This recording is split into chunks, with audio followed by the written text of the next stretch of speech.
अस्सलाम वालेकुम नाज़रीन, प्रोग्राम ख़बर और तजिया के साथ मैं हूं मुज़म्मिल सरवर्दी। मियां नवाज़ शरीफ साहब ने अपनी जमात के एक मशावरती इजलास से ख़िताब किया है जिसमें उन्होंने कहा है कि अब मिट्टी पाओ पॉलिसी नहीं चलेगी। हम पहले ये सुन लेते हैं कि मियां नवाज़ शरीफ साहब ने क्या कहा है, फिर मेरे साथ आम खान साहब और अंबर शमसी मौजूद होंगे। हम ज़रूर उस पर बात करेंगे कि नवाज़ शरीफ साहब क्या कह रहे हैं आने से पहले, क्योंकि आने से पहले ये उनका पहला खिताब है। पिच सेट की है उन्होंने कि उनकी पॉलिसी क्या होगी। हमें समझने में आसानी होगी कि नवाज़ शरीफ किस पॉलिसी के तहत वापस आ रहा है। तो ज़रा शॉर्ट सुनते हैं, फिर आगे बात करते हैं। उसके पीछे जनरल बाजवा और जनरल फैज है। आलाकार कौन है? आलाकार साकिर निसार है, खोसा है, वो पनामा वाला बेंच है। ये लोग एक करोड़ों अवाम के मैंडेट वाले वज़ीर आज़म को एक मिनट में छुट्टी करा के उसको जेलों में डालते हैं। कत्ल का मुलजम जो है ना, जो मुजरम जो है, उससे बड़े मुजरम ये लोग हैं जिन्होंने 25 करोड़ अवाम के मुल्क को यहाँ तक पहुंचाया कि हम कहें अच्छा जी जो हो गया, मिट्टी पाओ जी, आगे चलो। हम मिट्टी पाओ वाला मामला नहीं है। देखें जी, नवाज़ शरीफ साहब कहते हैं कि मिट्टी पाव वाला मामला नहीं चलेगा। इसका मतलब है कि वो किसी चीज़ को भी दरगुजर करने के लिए तैयार नहीं है। मैं इससे पहले कि आमिर साहब के पास जाऊं और फिर उनसे इस पर तबसरा लूं, मैं नवाज़ शरीफ ने इसी तकरीर में एक शेर भी पढ़ा है। मैं आमिर साहब की खिदमत में वो शेर भी अर्ज़ करना चाहता हूं ताकि वो फिर नवाज़ शरीफ इस वक्त किस फ्रेम ऑफ माइंड में और किस पॉलिसी के तहत साथ पाकिस्तान वापस आ रहे हैं, क्योंकि आगे इलेक्शन कैंपेन है, सब कुछ है। तो आमिर साहब, वो नवाज़ शरीफ कहते हैं कि गालिब हमें ना छेड़ कि फिर जोशे अश्क से बैठे हैं हम तहैया तूफ़ान किए हुए। तो ये नवाज़ शरीफ क्या तूफ़ान का तहैया किए हुए वापस आ रहे हैं? इस शॉर्ट में वैसे जस्टिस इजाज़ुल हसन साहब का नाम नहीं है, लेकिन तकरीर में वो नाम भी उन्होंने लिया है। फिर जजेस के नाम भी लिए हैं, जर्नैलों के नाम भी लिए हैं, और उन्होंने कहा है कि मेरा एहतसाब तो हो जाता है, लेकिन पाकिस्तान को सही जिन्होंने डबोया है हम उनकी बात नहीं करते हैं, और इस बार मिट्टी पाओ पॉलिसी नहीं चलेगी। और अगर इस बार मिट्टी पाओ पॉलिसी नहीं चलेगी तो फिर क्या होगा? मुज़म्मिल साहब, मैं समझता हूँ कि सियासतदानों की बात जब भी करनी चाहिए, कोशिश करनी चाहिए कि किसी अच्छी चीज़ से आप उनका जिक्र शुरू करें। तो अच्छी बात तो उनके इस खिताब में ये थी कि बड़ी एनिमेटेड बॉडी लैंग्वेज थी, बड़े वो इन्वॉल्व नज़र आए, इंगेज नज़र आए, बड़े दिल से जो भी उन्होंने कहा वो कहा। और आपको पता ही है, मैं आप इसी प्रोग्राम के ऊपर पहले भी कह चुका हूँ कि जी ये जो उनकी थोड़ी सी लैक ऑफ एंगेजमेंट नज़र आ रही है बराह रास्त पाकिस्तानी अवाम के साथ, इसके बारे में उनको कुछ करना चाहिए। तो वो तो हमें नज़र आया कि उन्होंने, बिल्कुल आपने सही कहा कि एक तरह से उन्होंने पिच सेट की। वो क्या पिच सेट की, अब उसको दो तरीके से आप देख सकते हैं। मेरी ज़ाती राय में, मुझे पता है कि आप दोनों मेरे साथ बड़ा सख्त इख्तलाफ करेंगे, जितना नुकसान पाकिस्तान को एहतसाब के नारे ने दिया है ना जी, वो आज तक ना किसी हुकूमत से पहुंचा है उसको, ना किसी सियासतदान से, ना किसी फौजी हुक्मरान से। सबसे ज़्यादा नुकसान पाकिस्तान का एहतसाबी नारे से हुआ है। और ये मुशर्रफ के नैब से पहले नवाज शरीफ साहब ने खुद भी एक एहतसाब सेल कायम किया था। ये 25 साल से हम ये सिलसिला देख रहे हैं कि कितना नुकसान हुआ है इस पाकिस्तान का। इस वक्त बेहतर हो कि थोड़ी देर आगे बढ़ा जाए, एक सिंगल माइंडेड फोकस से जो पाकिस्तान के माशी मसाइल हैं पहले उनके ऊपर फोकस करें और फिर वापस आएँ। क्योंकि देखें, आप पाकिस्तान के जिस तरह का पाकिस्तान के अंदर निज़ाम इंसाफ है, आपके पास टेक्नोलॉजिकल एक्सपर्टीज़ नहीं है, आपके पास ट्रेंड HR नहीं है कि आप एक बामानी एहतसाब कर सकें। सो बेहतर ये है कि आप जो सामने आपके जो क्रिटिकल मसला इस वक्त अवाम फेस कर रहे हैं, आप उसके ऊपर फोकस करें। हैविंग सेड दैट, ये जो उन्होंने आज बात की है, ये कोई स्टैंड अलोन बात नहीं है। ये उन्होंने किसी हीट ऑफ द मोमेंट में ये बात नहीं की है। वो क्लियरली एक नैरेटिव सेट करना चाह रहे हैं, और वो चाह रहे हैं कि उसमें बजाय इसके कि वो अपनी कैंपेन का महवर इस चीज़ को बनाए कि हमने पाकिस्तान को, हमने अपना पॉलिटिकल कैपिटल खर्च करके पाकिस्तान को डिफ़ॉल्ट से बचाया, वो सारा वक्त ये एक्सप्लेन करते रहे इस इंतखाबी कैंपेन में। वो चाह रहे हैं कोई एक एग्रेसिव इंतखाबी कैंपेन शुरू करें और वो सारा घड़ी जो है उसको मोड़ के वापस उस लम्हे पर ले जाएं जहां ये सारा जो पाकिस्तान के अंदर जो खिचड़ी पकी थी पनामा केस के ऊपर से, जो कि एक जाली काम हुआ था पाकिस्तान के अंदर, वहाँ उस चीज़ को अपनी कैंपेन का महवर बताएं। तो ठीक है, बतौर एक सियासी हरबे के कैंपेन की हद तक मैं उनसे इत्तफाक करता हूँ, और मैं ये भी कहता हूँ कि ऐसे लोगों का एहतसाब ज़रूर होना चाहिए। लेकिन जो फौरी तौर पे मेरा ख्याल है पाकिस्तान के अवाम सुनना चाहेंगे, वो शायद उनकी ज़्यादा ख्वाहिश हो कि वो उनके मुआशी मसाइल के बारे में वो बातें सुने, बजाय इसके कि ये एहतसाब और मिट्टी पाओ की पॉलिसी को तर्क करने के बारे में कुछ सुने। अंबर, आप आमिर साहब से मुत्तफिक हैं कि ये आमिर साहब कहते हैं मिट्टी डाल देनी चाहिए, कोई नहीं, वैसे मैं पाओ पॉलिसी पे आमिर साहब कहते हैं मैं आमिर साहब से मुत्तफिक नहीं हूँ, क्योंकि अगर आप पाकिस्तान मुस्लिम नवाज की वोटर से बात करें तो वो तो यही कहेंगे शेर वापस आ रहा है, मुकाबला करने आ रहा है, डट के खड़ा है। जो मरियम नवाज साहिबा की मकबूलियत रही है वो इसी वजह से रही थी क्योंकि वो बोलती थी, वो जब मुहिम में शामिल होती थी, जब रैली से एड्रेस करती थी, इस्तकबाल करती थी, तो हमेशा जब भी मुज़ाहमती किस्म का उनका बयानिया होता था तो वो बहुत रेजोनेट भी करता था। और आपको याद होगा कि मरियम नवाज साहिबा ने कोई मार्च 2023 इसी साल एक इजलास किया था, रैली भी की थी, जिसमें तस्वीर दिखाई थी, साकिब निसार की भी तस्वीर थी, और उन्होंने जनरल फैज़ का बार बार जिक्र किया था, जनरल बाजवा का जिक्र किया था।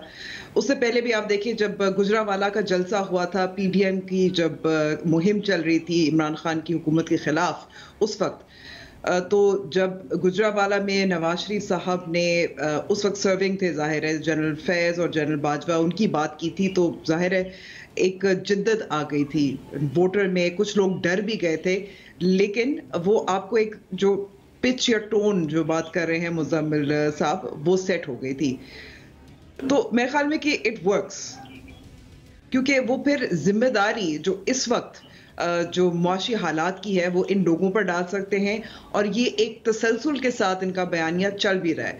अब आप ये भी कह सकते हैं कि जनरल बाजवा को एक्सटेंशन तो दे दी थी, साथ साथ खामोश भी रही मरियम नवाज साहिबा, नवाज शरीफ साहब ने भी डील्स की, इसमें कोई शक नहीं है, लेकिन जब वापस आना है, मुहिम चलानी है, जोरदार शेर वापस आना है, तो फिर ये तो करना पड़ेगा। और मगर मैं दूसरी तरफ से भी देखना चाहती हूँ, और वो अगर हम तारीख और मुस्तकबिल की बात करें, इससे पहले भी मुशर्रफ की कोशिश की थी कि मुशर्रफ साहब को कुछ अकाउंटेबल ठहराया जाए कू करने के लिए, वो बहुत बुरी तरह नवाज शरीफ और PMLN के लिए बैकफायर हो गया था। क्या इस बार भी कुछ इनकी मुहिम कामयाब हो सकेगी, या बातों तक और रैलीज तक और इलेक्शन मुहिम तक चलेगी? इशारा तो यही है कि कम से कम बाजवा साहब की हद तक तो मेरे ख्याल में कि वो एहतसाब नहीं कर पाएंगे। जनरल फैज़ का मैं नहीं कह सकती। देखें अंबर, बात यह है कि आपने बात की मुशर्रफ वाली कि वो बैकफायर किया, लेकिन उन्होंने आर्टिकल 6 तो उस पर लगाया और उसकी कीमत भी एक बहुत बड़ी उठाई। आज भी हमारे यहाँ मतलब वो जब मिर्ज़ा असलम बेग को सुप्रीम कोर्ट ने बुलाया तो वो फुल आर्मी चीफ के प्रोटोकॉल में सुप्रीम कोर्ट पहुँच गए थे, हालांकि वो रिटायर्ड थे।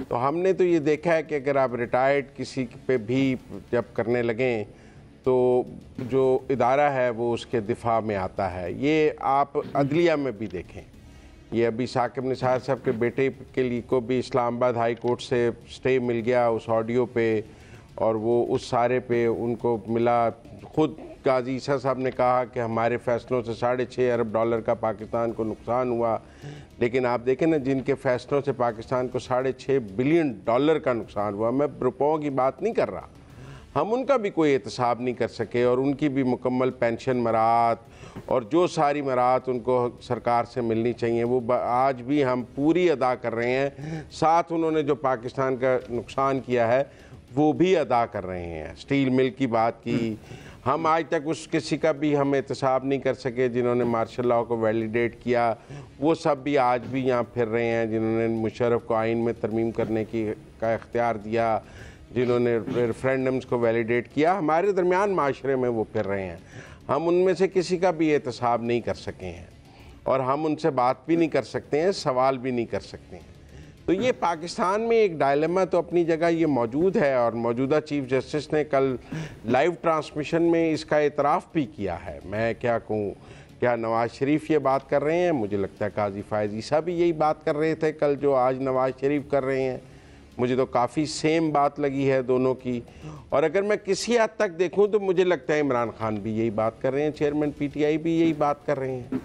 तो फिर कहीं नेशनल कंसेंसस तो नहीं नज़र आता कि जो असल जिम्मेदारान हैं उनके बारे में भी बात की जाए क्या? मतलब लोग बात करते हैं कि जी कासिम सूरी की रूलिंग के बारे में बहुत बात की जाती है कि जी उसकी रूलिंग को भी तो बंदियाल के 5 रुकनी बेंच ने बड़ा अंडू कर दिया था, तो वो बड़ा गलत फैसला था। हालांकि सूरी के रूलिंग के पीछे पार्लियामेंट की सपोर्ट तो नहीं थी।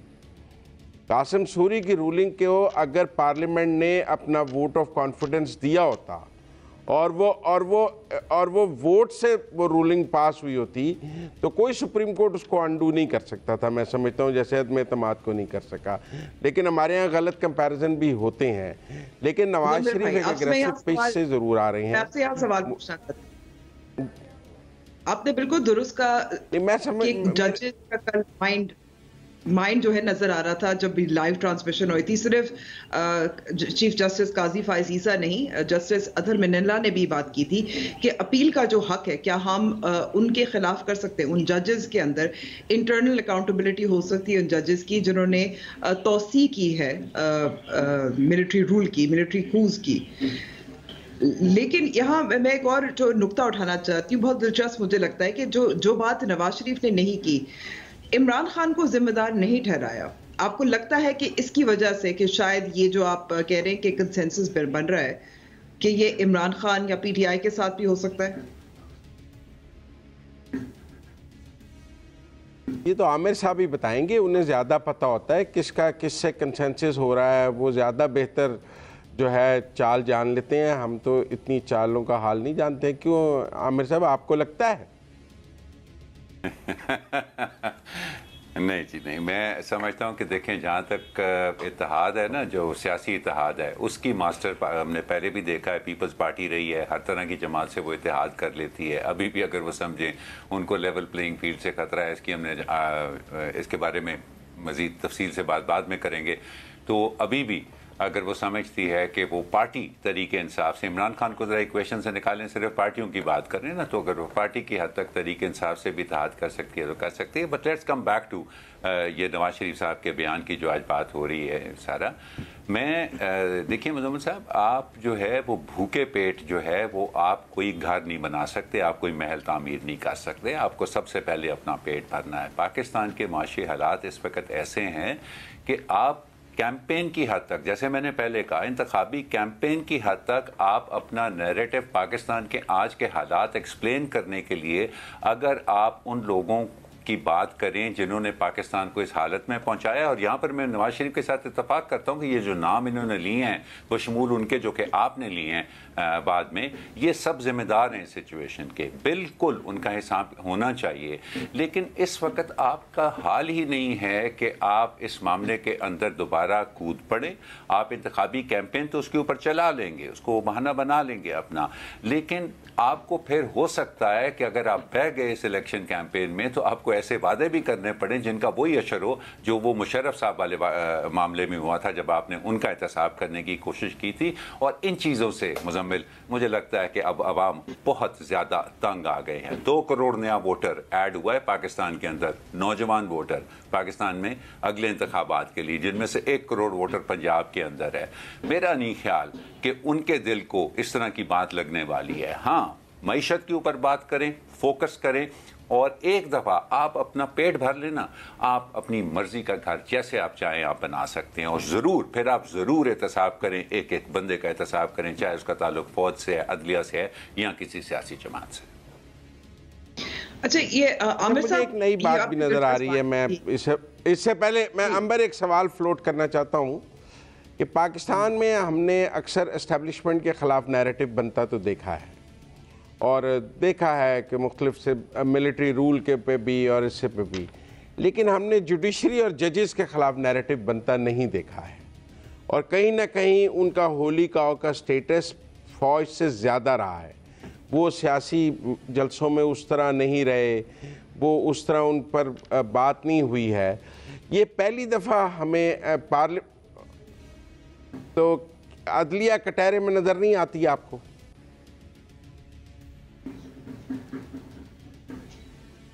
अंबर आप बोलेंगे या मैं कहूँ कुछ? ठीक है, मैं इसका एक लाइन दोनों पे। ठीक है, एक लाइन तो यही है कि मेरे ख्याल में कल का खास तौर पे जो लाइव स्ट्रीम हुआ था सुप्रीम कोर्ट का प्रैक्टिस एंड प्रोसीजर्स कोर्ट की जो समाअत थी, उसमें वाज़ेह तौर पर नज़र आ रहा है कि एक इंटरनल कम से कम, और ये बेहतर होता है कि कोई बाहर से आए और फिर एहतसाब करे, कि एक इंटरनल अकाउंटेबिलिटी एक सेंस है विद इन द बेंच। अब वो आगे कैसे बढ़ेगा मैं बता नहीं सकती, कह नहीं सकती, और जाहिर है हम देखते हैं कि 13 माह कैसे गुजरेंगे नए चीफ जस्टिस के, लेकिन एक सेंस मुझे ज़रूर है कि इंटरनल अकाउंटेबिलिटी की चाहत है। जी आमिर साहब। और जहाँ तक एक्सटर्नल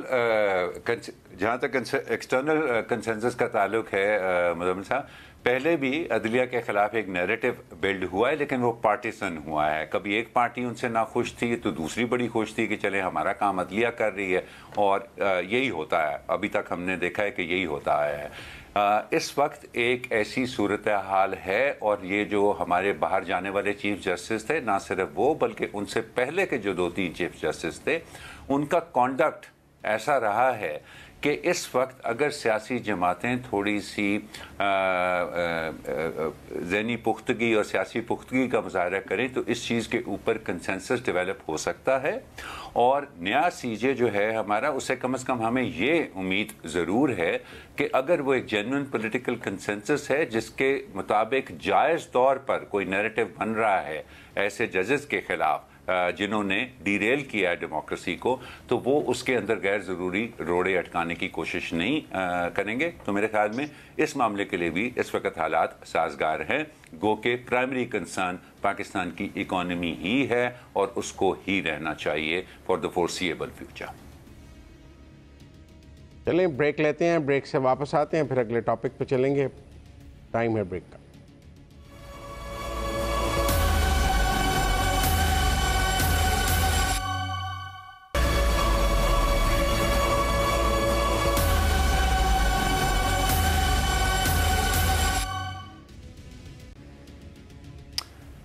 प्रोग्राम खबर और तजिया में एक बार फिर खुश आमदीद नाजरीन। ब्रेक पे जाने से पहले हम बात कर रहे थे नवाज शरीफ के खिताब की। क्लियरली बड़े पुरजोश नज़र आ रहे हैं अपनी वापसी के मामले पर, और अपने इरादों के मामले में तो वो तहिया तूफ़ान किए हुए हैं। इस वक्त जिस हम खबर की हम बात करना चाह रहे हैं वो भी एक लिहाज से उससे जुड़ी हुई है। कई दिनों से पाकिस्तान पीपल्स पार्टी के सरबराह बिलावल भुट्टो जरदारी दबे दबे अल्फाज में, इशारे कनाइयों में कह लेवल प्लेइंग फील्ड, आने वाले इंतखाबात में लेवल प्लेइंग फील्ड ना होने की शिकायत कर रहे थे, और आखिर आज उन्होंने खुल कर कह ही दिया कि नवाज लीग से ही उनको ये शिकायत है और वही लेवल प्लेइंग फील्ड जो है वो नहीं बनने दे रहे।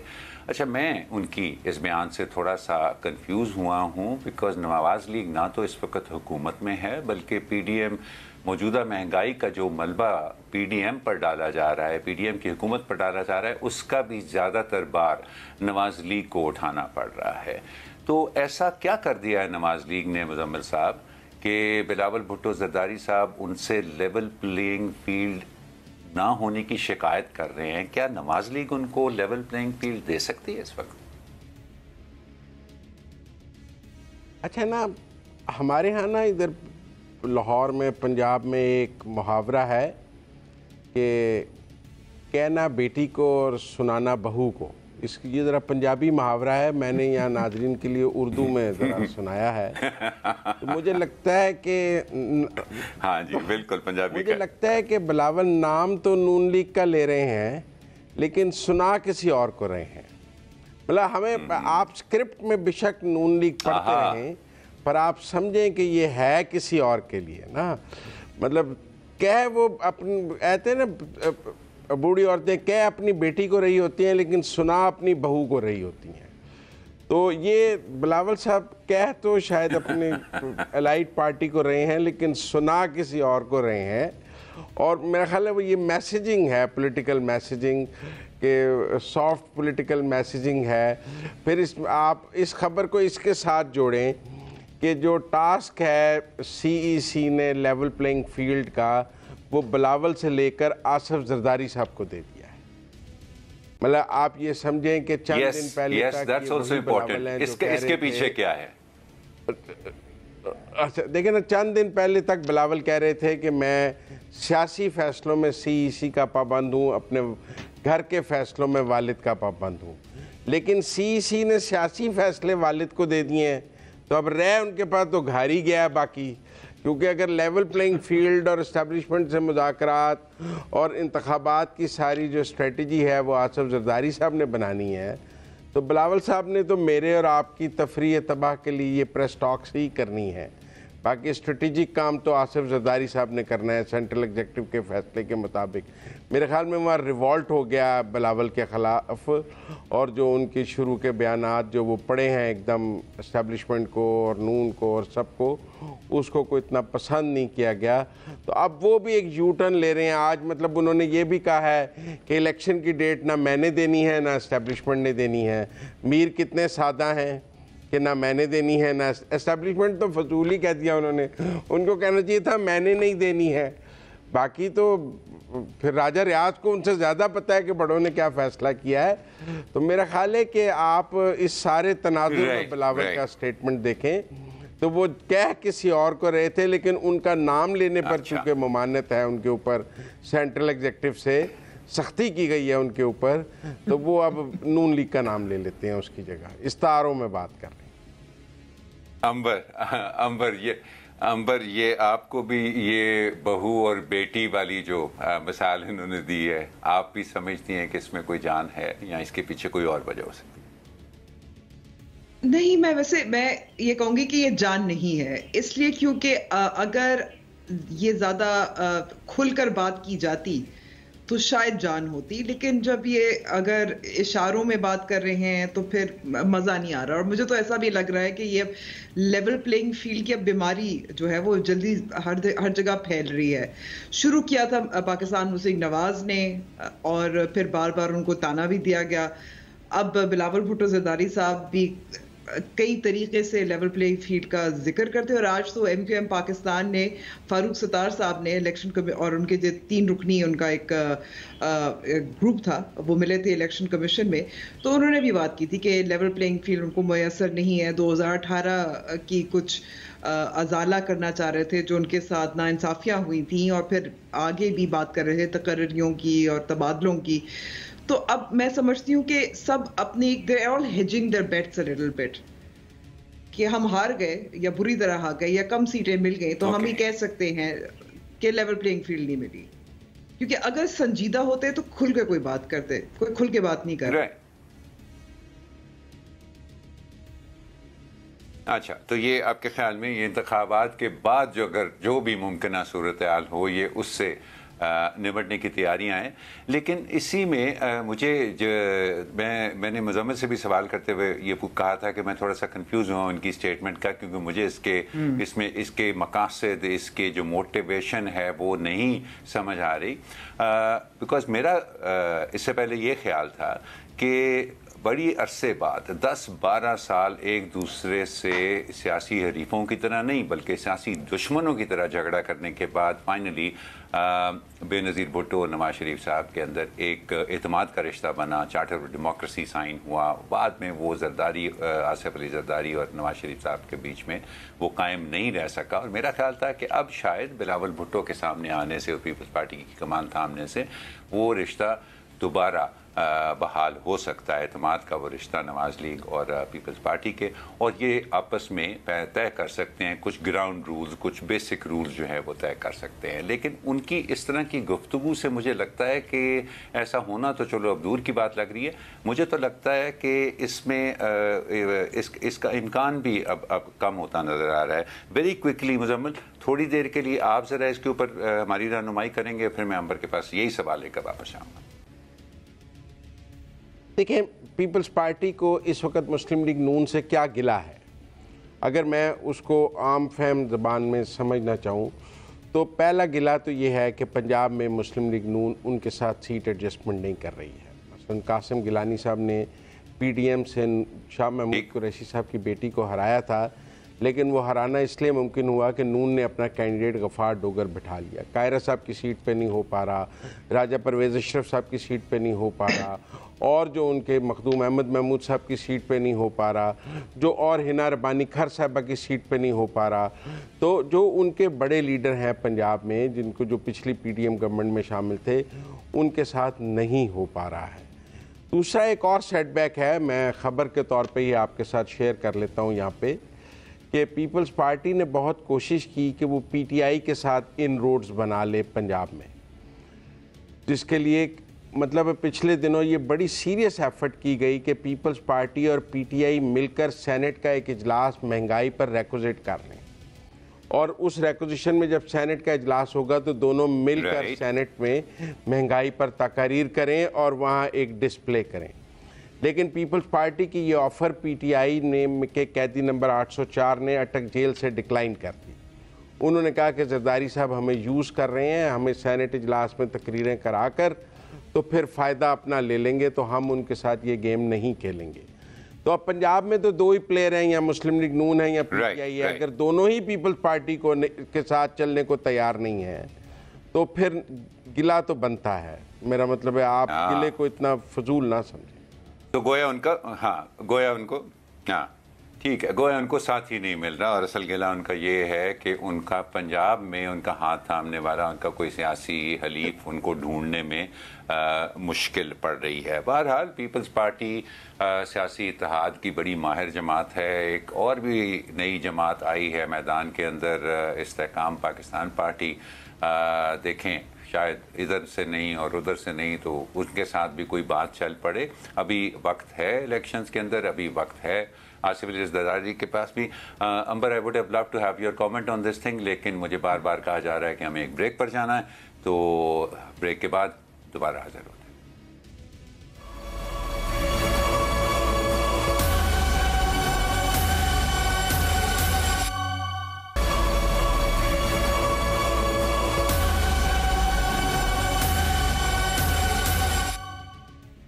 Welcome back to the show. Bharat और कनाडा के दरमियान जो सिफारती ताल्लुकात हैं वो मजीद कशीदा हो गया। वो आखिर क्यों? वज़ीर आज़म जस्टिन ट्रूडो ने अपने पार्लियामान से पीर को खिताब किया और बताया कि एक खालिस्तान से मूवमेंट है, उससे ताल्लुक़ रखने वाले एक रहनुमा है, उनका जो कत्ल हुआ था जून में, वो ऐसा जाहिर हो रहा है जो तहकीकात के मुताबिक इंडिया से कोई ताल्लुक है। और साथ ही फ़ौरन जो वज़ीर ख़ारजा हैं उन्होंने ये भी ऐलान किया कि भारतीय सफारतकार जो रॉ के सरगना थे या हेड थे इन कनाडा, उनको भी मुल्क बदर किया गया। साथ साथ भारत ने भी ज़ाहिर है जवाबी तौर पर कनाडा के सफारतकार को भी दावत दी, यानी कि इंडिया से निकलने की। यहाँ मैं सवाल पूछना चाहूँगी आमिर साहब आपसे, क्योंकि अभी हमने देखा कि कनाडा से इंडिया जस्टिन ट्रूडो गए थे, वहाँ उन्होंने नरेंद्र मोदी से इसके हवाले से बात भी की थी, इस कत्ल के हवाले से, यानी कि जो खालिस्तान के जो रहनुमा हरदीप सिंह, और उनका प्लेन कोई 36 घंटे वहाँ फंस भी गया। ताल्लुकात, तिजारती ताल्लुकात जो दुनिया भर इसमें इजाफा करी इंडिया के साथ, कनाडा ऐसा लग रहा है कि सख्ती कर रहा है। तो आपको लगता है कि कनाडा को बैनुल-अक़वामी ताउन हासिल होगी, हिमायत हासिल होगी? Amber, this is still an evolving story. अभी ये शुरू की बात है, तो आगे चल के क्या होता है उसको ज़रा उसकी तफसील के बारे में कोई क़यास रही इस वक्त ज़रा मुश्किल। लेकिन अगर इस वक्त आप इनके ताल्लुकात का जो इमीडिएट चीज़ क्या हुई है, पिछले साल 8 अरब डॉलर की ट्रेड इन दोनों मुल्कों में रही है, 4 अरब की एक इंपोर्ट एक्सपोर्ट इन्होंने की है।